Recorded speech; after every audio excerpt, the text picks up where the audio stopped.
네, 앞서 전해드린 대로 조 바이든 미국 대통령이 오늘 오후에 우리나라를 방문하는데요.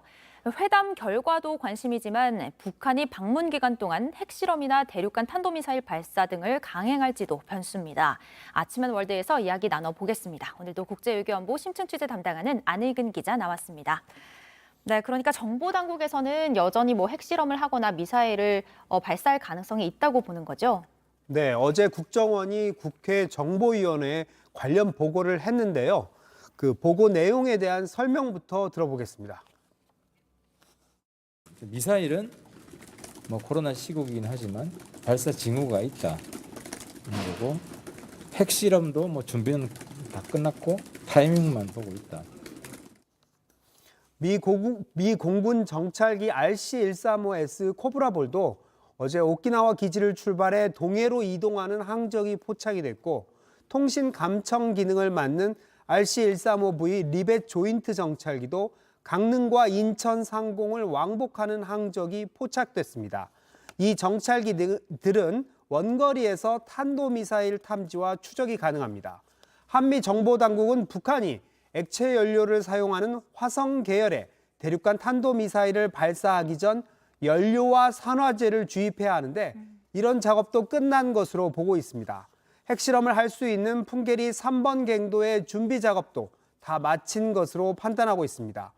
북한의 도발이 이루어지면 한미는 두 정상이 언제라도 용산 대통령실이나 평택, 오산기지 등 근처 지하 벙커로 함께 이동하는 방안도 검토 중입니다. 최근 확산한 북한의 코로나 상황이 변수긴 하지만 바이든 대통령의 방문 기간은 북한 입장에서 보면 전략적 도발의 효과를 극대화할 수 있는 시점으로 볼 수 있기 때문에 이번 주말을 전후로 한 도발 가능성은 어느 때보다도 높다고 볼 수 있겠습니다. 북한에서 핵실험 준비를 이미 좀 해놓은 상황이군요. 그리고 조지 W. 부시 전 미국 대통령이 말실수를 했다고 하는데 어떤 실수였나요? 네, 부시 전 대통령이 텍사스주 댈러스에서 열린 한 행사 도중 실수를 한 건데요. 예, 직접 들어보겠습니다. The decision of one man to launch a wholly unjustified and brutal invasion of Iraq. I mean, of Ukraine. Iraq, too. Anyway. 푸틴 75. 대통령의 우크라이나 침공을 이게 비난을 하려다가 자신이 결정한 이라크 침공을 언급하게 된 건데요. 네. 부시 전 대통령은 재임 당시 9.11 테러를 계기로 아프가니스탄 전쟁을 했고 또 2003년 대량 살상 무기를 가지고 있다며 이라크를 침공하기도 했습니다. 다만 이라크에서 대량 살상 무기가 발견되지 않으면서 명분 없는 전쟁이었다는 비난도 들어야 했습니다. 아이고, 정말 좀 심한 말실수였네요. 마지막 소식은 뭔가요?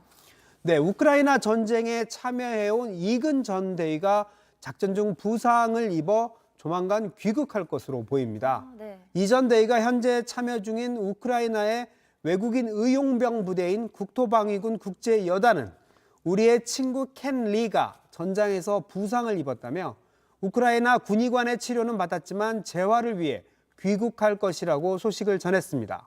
그러면서 이 전 대위의 빠른 회복과 복귀를 기대했습니다.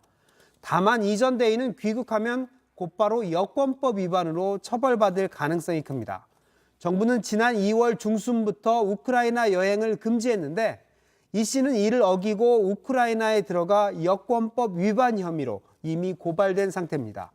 이 전 대위도 최근 현지 주간지 인터뷰에서 내가 돌아가면 전쟁에 참여했다는 이유로 공항에서 체포될 것이라고 언급하기도 했습니다. 저도 이근 대위 소식 좀 궁금했었는데 부상을 입어서 조만간 귀국할 예정이군요. 네, 지금까지 안익은 기자였습니다. 잘 들었습니다.